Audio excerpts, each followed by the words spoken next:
es muy interesante analizar ese tema de la desinformación que tienen votantes.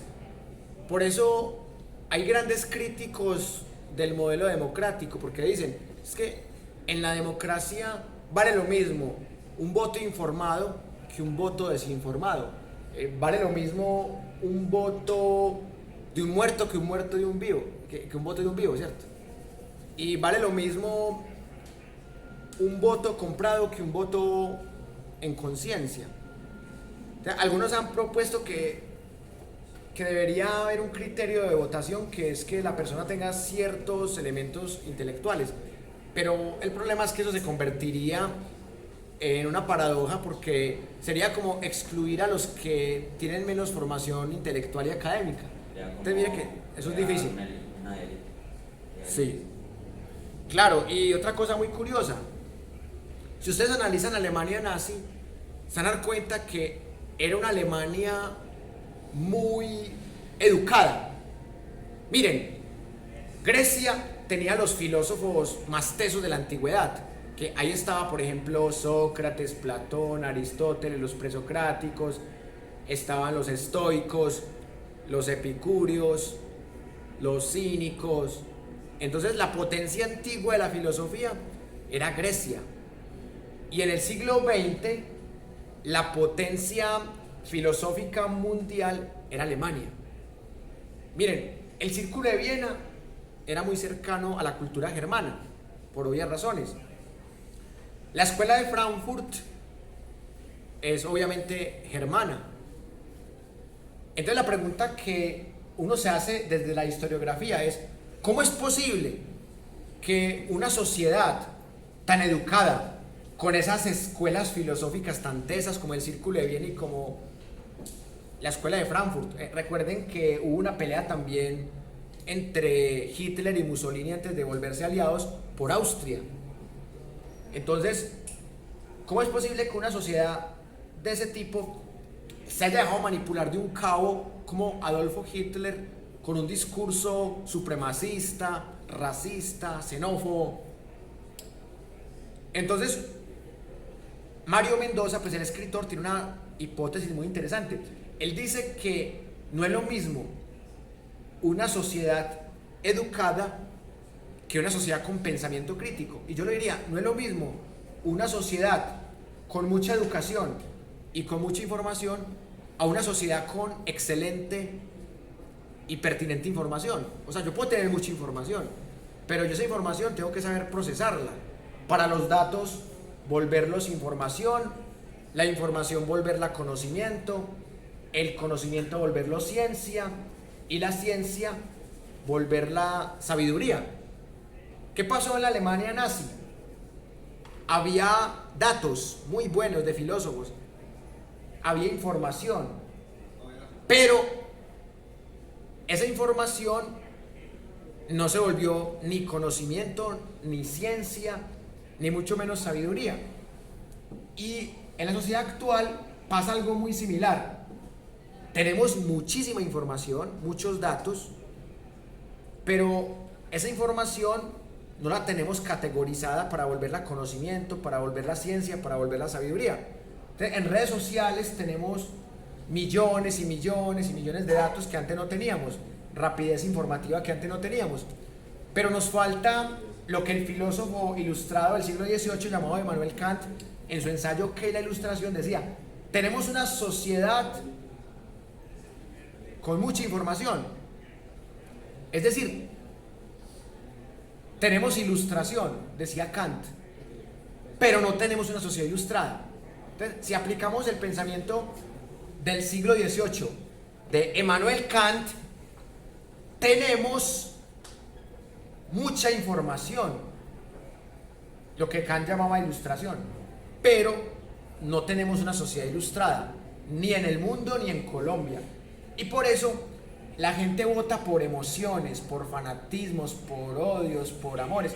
Por eso en el pacto histórico, que es la política del amor, hay gente fanática, así como la hay en el uribismo, porque la gente vota por caudillismo. Y el caudillismo es uno de los defectos más graves de los sistemas electorales y políticos en el mundo, Porque en el caudillismo yo no voto por propuestas, yo no voto por argumentos, yo no voto por sensatez. En el caudillismo yo voto, es que, ay, este es muy feo, este me cae bien, este me cae mal, ay, este es paramilitar, ay, este era guerrillero, ay, este tal cosa. La gente vota es por esas emociones, tanto así que hubo gente que el 28 de mayo votó por Rodolfo y ya decía, no, ya votar por Petro porque este viejo me mintió, ya está con el uribismo, porque Fico se le unió. O yo voté por Fico y odio a Petro, pero es que este viejo es tan machista que yo voto por Petro. La gente es muy emocional y está bien que sea emocional, pero esa emoción mal manejada nos puede llevar a dictaduras, nos puede llevar a crear nuevos caudillismos. O sea, ya el uribismo lleva 20 años de hegemonía, pero a este paso podemos pasar de una hegemonía de 20 años del uribismo a otra hegemonía. Aunque yo siento que ya hay más madurez, o sea, yo siento que así Petro quisiera montar una dictadura de 20 años, la tiene difícil, porque es como que Petro gane y a los 4 años se haga reelegir cambiando la constitución, con asamblea constituyente, que después a los 8 años Petro esté lleno de escándalos, pero monte un títere, o sea, y que nazca el petrismo realmente, porque como hay tanto fanático, hay gente que cree que ya existe el petrismo, pero yo considero que el petrismo es una semilla que apenas está naciendo. Pero si Petro en 4 años dice que él tiene un títere que lo va a reemplazar y que va a seguir sus políticas, su transición energética, su política del amor, su educación gratuita, sus propuestas pensionales y todo lo demás, y la gente dice, yo voto por el que diga Petro, ahí es cuando se evidencia que nació el petrismo. Y si gana el que dijo Petro, ahí es cuando uno dice, se está repitiendo la historia otra vez. Pero con Petro pues uno todavía no puede decir eso. Lo que sí puede decir uno es que entre 8,5 millones de personas hay gente fanática, hay gente que insulta, hay gente que amenaza de muerte, así como también la hay entre los 5 millones que votaron por Fico, como los 6 millones que votaron por Rodolfo. Hay gente fanática en todo lado. Pero para mí el petrismo no existe todavía, existe el antiuribismo. O sea, Petro, ¿por qué tiene esa votación de poco más del 40%?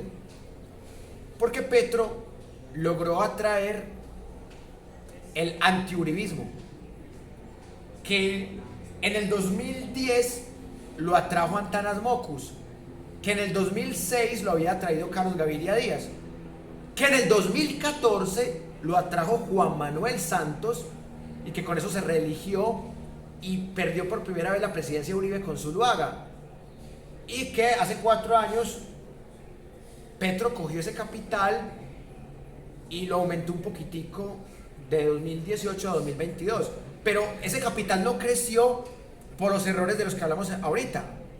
Si no, Petro hubiera sacado perfectamente 10 millones y Petro hubiera ganado en primera vuelta.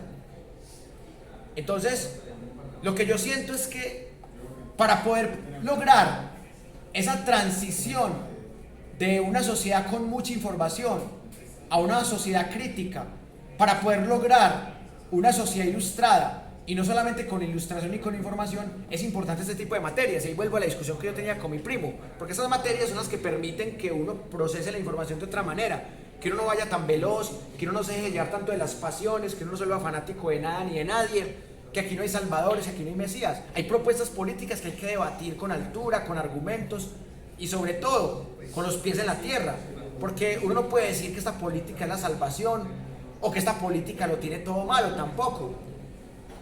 Les voy a contar una anécdota y con esto quiero conectar con las últimas hipótesis para que nos vamos al descanso. Vea, ayer hicimos un ejercicio muy interesante en el barrio Castilla de Medellín, en el Parque Juanes de la Paz. Fue un evento que combinó música, poesía, conversatorios y otras muestras artísticas. Y este evento se llamó Primer Festival Antifascista de Medellín, porque la primera jornada se hizo el 28 de mayo en Santa Elena, corregimiento de Medellín, y la jornada 2 y la 3 se hicieron 4 o 5 de junio, ayer y anteayer, en el Parque Juanes de la Paz de Castilla. Y yo noté algo muy curioso de ambos escenarios. En Santa Elena había un público más reducido, pero la idea era hablar del fascismo y de cómo se han aplicado algunas ideas y algunas prácticas fascistas en Colombia en los últimos años. Entonces era inevitable hablar de Álvaro Uribe Vélez. Entonces llegamos al acuerdo pues que Álvaro Uribe Vélez tenía cosas del modelo fascista, pero que tenía también cosas que no eran del modelo fascista. Y en medio de eso yo hice un contexto histórico en donde hablé de que Laureano Gómez era de ideas nazis, era un ultracatólico conservador de ideas nazis, y que cuando los nazis hace 77 años pierden la Segunda Guerra Mundial, Laureano se vuelve proestadounidense y sigue siendo antisocialista. Y hubo dos del público que se enojaron con eso, que no, que cómo va a ser nazi un colombiano. Y yo, es que yo no estoy diciendo que era nazi, estoy diciendo que tenía ideas nazis, no que era nazi. Ahora, si el nazismo solamente es de alemanes de 2 metros de estatura, de ojos azules y albinos o muy blancos, entonces el neonazismo ya no existe. Lo que pasa en Estados Unidos con grupos supremacistas blancos, eso no es neonazismo. Lo que está pasando en Ucrania con el batallón Azov, que tienen símbolos nazis, tatuajes nazis, banderas nazis, eso tampoco es neonazismo, porque no son alemanes propiamente. Y entonces los tipos seguían alegando que no, que Laureano no era nazi, que aquí en Colombia no puede haber nazis, que porque aquí somos mestizos. Pero es que ¿quién dice que el nacionalsocialismo se reduce al racismo? El racismo era su bandera principal, pero no era la única bandera. Era un movimiento nacionalista, el nombre lo dice. Y el nombre de socialismo era engañoso, porque Hitler utilizó a los marxistas para montarse al poder. Y una vez Hitler en el poder, empezó a matar marxistas y judíos por parejo. Entonces, el nombre de por sí ya es engañoso. Hitler sí era nacionalista, pero realmente era socialista, pero para ganar votos de ese lado. Es como que Rodolfo diga que él es uribista para ganar los 5 millones de votos uribistas, y saca 11 millones y Petro saca 10 millones y cada presidente es Rodolfo. Estoy hablando de un caso hipotético. Entonces, y luego él empieza a matar a los uribistas y a decir que son inferiores y que merecen la muerte. Entonces uno diría que Rodolfo es uribista, no. Uno diría que Rodolfo usó a los uribistas para montarse al poder y luego los aniquiló. Eso fue lo que hizo Hitler. Entonces el mero nombre de nacionalsocialismo es incorrecto e impreciso para decir pues que es que en Colombia no puede haber nacionalsocialistas. Y para mí Laureano era nacionalista, pero un nacionalista católico, antisocialista y fanático. Pero él manejaba ese modelo nazi. Él decía que los blancos eran superiores a los demás, por ejemplo. Entonces, era supremacista. Entonces esos tipos, pues que aparte de todo estaban bajo el efecto de la embriaguez, estaban drogados. Entonces prácticamente la comunicación se dañó ahí. Ese es el primer ejemplo que les tengo de cómo entre antifascistas no se ponen de acuerdo. Algunos dicen que no, que es que el verdadero antifascismo es el anarquismo. No, que el verdadero antifascismo es el socialismo. Y por eso yo hice un video diciendo: el antifascismo no es una doctrina, no tiene iglesia, no tiene ideología política, no tiene partido, no tiene secta. El antifascismo es un grupo heterogéneo de personas que defienden agendas distintas, pero que tienen un único enemigo, que es el fascismo y el neonazismo, nada más. ¿Recuerdan el concepto de los marxistas que copió el neonazi chileno Alexis López y que Uribe citó en un Twitter y que lo puso de moda hace un año? Eso es una revolución molecular disipada. O sea que yo logro atraer diferentes capas sociales que tienen un solo enemigo y las pongo a protestar, pero ellas mismas realmente son las que toman la iniciativa. O sea, yo digo cuál es el enemigo único. Y entonces se juntan un montón de agendas feministas, agendas ambientalistas, agendas LGTBIQ+, agendas socialistas, agendas anarquistas, y todas son antiuribistas. Eso, cada uno hace su revolución por aparte, pero por eso se llama disipada. Pero lo que está pasando en Colombia es que se está pasando de la revolución molecular disipada del 2021 a la hegemonía cultural gramsciana en el 2020, en el 2022. Y en ese aspecto, el pacto histórico me parece que se acertó. Porque miren, ¿qué hizo Petro? Aplicó la teoría de la hegemonía cultural de Gramsci, que es un marxista. Petro no es marxista. Uribe, que tampoco es marxista, también la aplicó hace 20 años. O sea, Uribe hizo una campaña muy buena en el 2002 para ser presidente por primera vez, porque él cogió todos los descontentos que había y los juntó. Por ejemplo, había un sentimiento antiguerrillero y anti-FARC, porque los diálogos del Caguán fracasaron. Uribe recogió ese descontento. Había unos ricos que estaban cansados que las FARC los secuestrara. Uribe cogió esos ricos y los arropó. Había unos pobres que estaban cansados de los milicianos. Entonces los paracos sacaron con todos los milicianos, Operación Orión. O sea, Uribe se volvió el presidente más popular de Colombia, aparte de que era un tipo que estaba joven, pero que aparentaba mucho más joven. Y Horacio Serpa lo veían como el politiquero, porque Horacio Serpa defendió el gobierno narcoparamilitar, narcotraficante de Samper, y defendió a muerte ese gobierno, y Horacio Serpa ya había perdido con Pastrana, solo por odio a Serpa más que por amor a Pastrana. Entonces Uribe también recogió ese sentimiento anti-Serpa que había en el liberalismo, recogió el conservatismo, arropó la iglesia, arropó los ricos, arropó los pobres. A los pobres les dijo que los iba a sacar de la pobreza. No, claro, y Uribe redujo la pobreza, porque los falsos positivos fue una reducción de la pobreza, porque 6.402 menos pobres, redujo la pobreza. Arropó los ricos, cogió las maquinarias, cogió los banqueros, cogió los empresarios. Por eso Uribe ganó en primera vuelta las 2 veces. Y los medios de comunicación masivos adoraban a Uribe. Y lo otro es que en esa época la internet apenas se estaba masificando. Entonces uno dependía de lo que dijera Caracol y RCN, básicamente. Y el único medio que medio le hacía oposición a Uribe era el Canal 1. Entonces a mí me parece que Uribe aplicó perfectamente una teoría marxista que es la hegemonía cultural, y Petro la estaba aplicando en los últimos 4 años. ¿En qué año surge la segunda vuelta? ¿Cómo? ¿En qué año surge la segunda vuelta? Surge con la Carta Magna de 1991, o sea que la primera vez que aplicó fue en 1994, cuando compitieron Samper y Pastrana.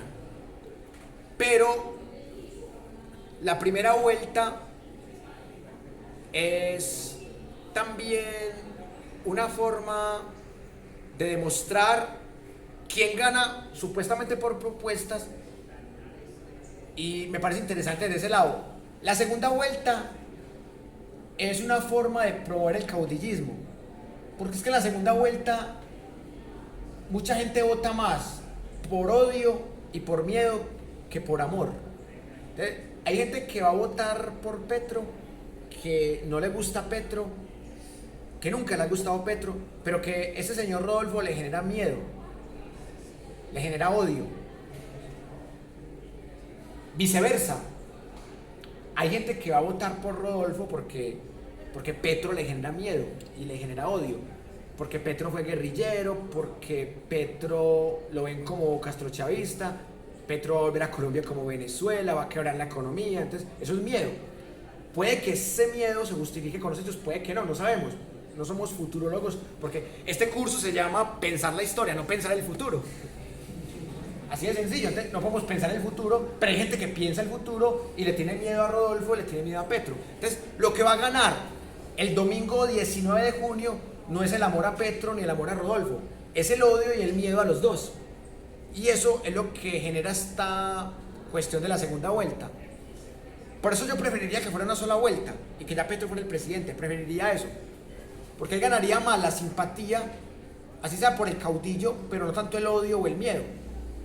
Entonces, estos 5 millones que votaron por Fico y estos 885.000 que votaron por Fajardo, los 300.000 que votaron por John Milton, los 50.000 que votaron por Enrique Gómez, los 30.000 que votaron por Ingrid y por Luis que ya no estaban. Esta gente puede que vuelva a votar nulo, o puede que se abstenga, o puede que vote por el que le tenga, por el otro porque le tiene más miedo al otro. O sea, no van a votar porque les gusta el uno o el otro, sino que van a votar porque le tienen más miedo o más odio al otro. Miren, ¿qué pasó en el 98? En la primera vuelta ganó Horacio Serpa, porque el voto amarrado del liberalismo lo montó. Pero el empate fue técnico prácticamente, porque, o sea, Serpa no le sacó ni siquiera 10.000 votos de diferencia a Pastrana. No fue como ahorita que Petro le sacó 2.600.000 a Rodolfo. Serpa le sacó apenas 10.000 votos a Pastrana. Y en la segunda vuelta Pastrana le ganó como por 600.000. Entonces, esos 700.000 votos que Pastrana le remontó a Serpa fue por odio y por miedo a Serpa, no por amor a Pastrana, o no porque creyeron en la propuesta política de Pastrana. En el 2014 pasó algo similar, guardando las proporciones. Óscar Iván Zuluaga le ganó a Santos en la primera vuelta y se creía que el uribismo iba a seguir en el poder ya con Óscar Iván, pero el miedo y el odio a Uribe hizo que así odiaran también a Santos y no les gustara a Santos, prefirieran a Santos, que se le había torcido a Uribe con La Habana, a montar el nuevo títere de Uribe, que era Óscar Iván Zuluaga. Entonces, ahí no ganó el amor a Santos, ganó el odio y el miedo a Óscar Iván Zuluaga y al uribismo. Y acá podría pasar lo mismo. Es que de hecho, meto las manos en el fuego. Aquí va a pasar lo mismo. Que más que ganar Petro, va a incidir en el triunfo de Petro o en el triunfo de Rodolfo, va a incidir el miedo o el odio que le tienen a uno o a otro. Porque miren, Petro puede llegar a 10 millones y puede ganar con eso, pero va a ser también porque 2 millones se le pegaron por miedo al viejito, o viceversa. Puede que el viejito Rodolfo Hernández remonte y que pase de 6 millones a 11 millones y que Petro saque 10 millones y que esos 5 millones se le peguen por miedo y odio a Petro y no por amor al viejito. Entonces mire que no salimos del caudillismo y por eso, ya para terminar esta primera parte de la clase y nos vamos a tomar la media mañana, yo tengo solamente 3 conclusiones. 1, el conflicto en el Donbass y en el este de Ucrania nos tiene que importar. Nos tiene que importar porque ese conflicto nos ayuda a comprender las realidades que están pasando en el país, en lo económico, en lo político, en lo sociocultural. Y tengo una anécdota para respaldar esta conclusión, que ayer en el Parque Juanes había un sujeto también en estado de embriaguez y drogado que estaba muy enojado con los 2 panelistas que estábamos ahí, porque el tipo nos gritaba desde el público como, ¿cuál Ucrania, hombre? Hablemos de Colombia, ¿cuál Ucrania? El man estaba como en un ataque de ira, como, ¿cuál Ucrania? Entonces a nosotros nos tocó decir con mucho respeto, oiga, pero es que, ¿por qué está cara la comida? Porque es que la comida depende de fertilizantes y los fertilizantes se producen allá, en esos países, sobre todo en Rusia. Y los gobiernos que han hecho tratados de libre comercio y que importan alimentos son los que nos tienen dependiendo de allá. Si hubiéramos tenido gobiernos un poquito más proteccionistas y un poquito más cultivadores de la agricultura y de las tierras fértiles, no dependeríamos de ese conflicto. Sería más como un tema humanitario de hay que pesar de los civiles que mueren de lado y lado, nada más. Entonces, ese personaje tiene una mirada muy sesgada y muy minimalista. O sea, ese personaje creía que es que nosotros estamos hablando de un conflicto que nada tiene que ver con Colombia. Lo tiene que ver todo con Colombia, todo el mundo está conectado. Entonces, con esa anécdota respaldo que nos falta mucha educación política y sobre todo geopolítica para entender que todo nos afecta. La segunda conclusión, que es increíble lo poquito que nos entrenan para comprender la política local e internacional. Vean, les voy a poner un ejemplo muy básico. Casi nadie sabe lo que es el Pacto de Varsovia. O sea, si no saben lo que es la OTAN, que es algo más cercano, hagan un ejercicio con parejas, familiares, amigos, y el próximo lunes me lo cuentan.